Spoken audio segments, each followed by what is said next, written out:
Magandang gabi po sa inyong lahat. Ayon po sa isang makata at manunulat na si Kathleen Norris, kapag pinag-uusapan daw ang masamang spiritu o demonyo na dapat ma-exorcise o mapatalsik sa kanya, kailangan daw niyang magsuri ng kanyang loob, tumingin sa sarili, suriin ang kanyang puso at kaluluwa. At sa kanyang pagsusuri daw, nasabi niya o napagtanto niya, anger is my best demon. Ang demonyo daw ito ang siyang namamayani, umiiral sa kanya, kapag siya raw po ay nasa woman warrior mode, kapag siya ay war freak.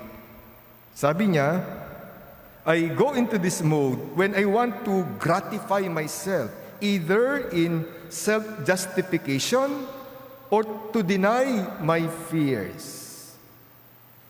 Ang asawa daw niya ang nagpa-realize sa kanya kung paanong ang demon of anger ay nakapipinsala sa kanya at nakasisira sa kanilang pagsasama bilang mag-asawa at sa kanilang pamilya. Kaya nga sabi niya, I constantly ask God to cast out this demon from me. How about you? What is your best demon? O ano-anong masamang spiritu o demonyo ang dapat na ma-exorcise, mapatalsik, matanggal sa atin? Maganda yung sinabi ni Kathleen Norris tungkol dito. To name your demons for what they are or how they bring suffering is half the battle. Kailangan daw muna nating makilala yung demonyo na nagpapahirap sa atin.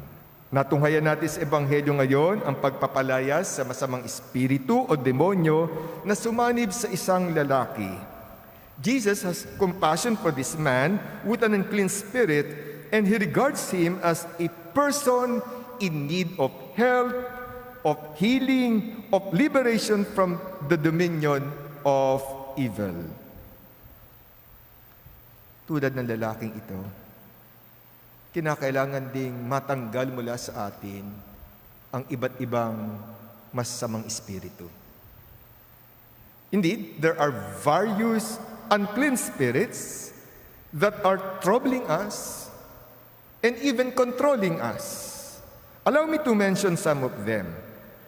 The unclean spirit of fear about the future that disturbs us.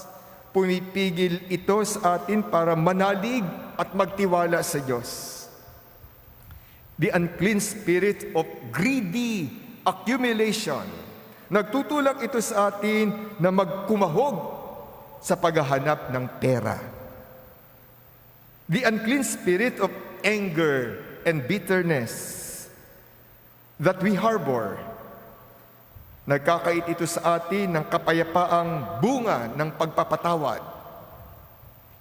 The unclean spirit of envy and jealousy that we keep in our hearts.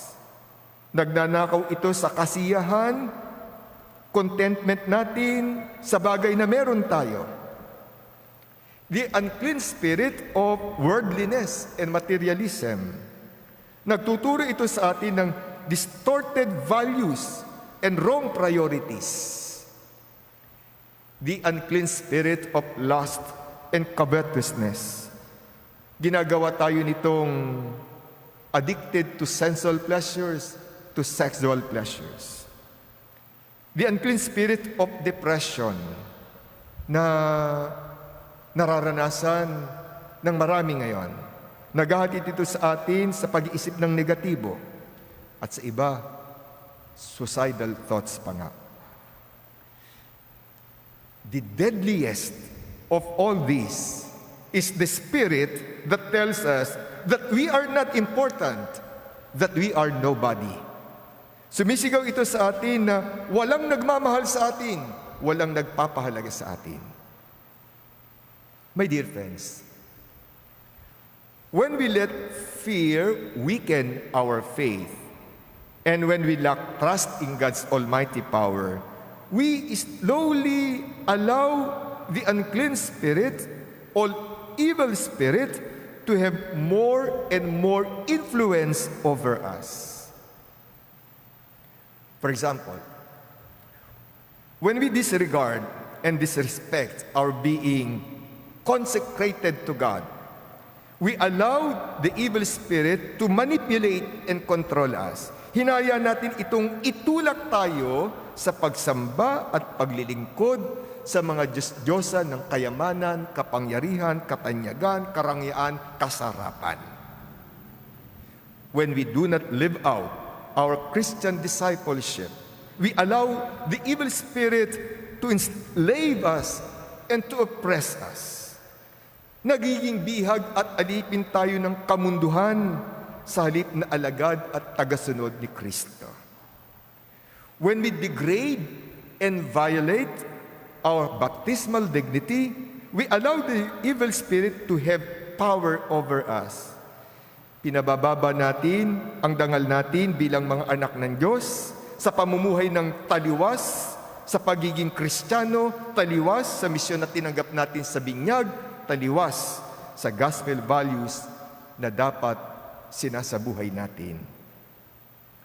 But when we allow the grace and mercy of God to overshadow the power and influence of the evil spirit, we hear Jesus rebuking them, ordering them to cease, to get out of ourselves. Muli, may masasamang espiritu sa bawat isa sa atin. Tanggapin natin yan. By that we mean that we have something in us that keeps us from being the kind of person God wants us to be.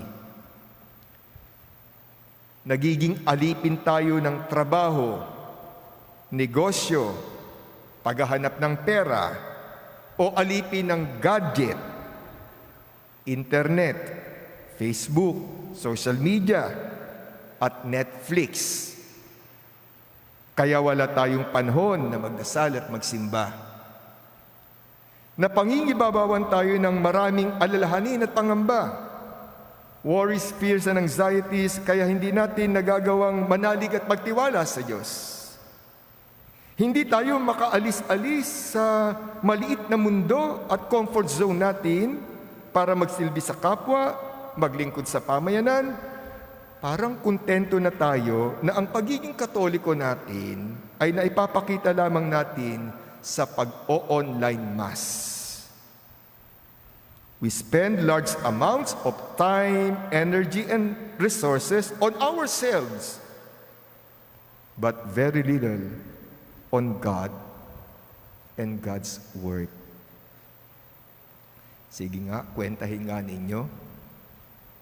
Magkano ginagastos ninyo sa inyong luho at layaw?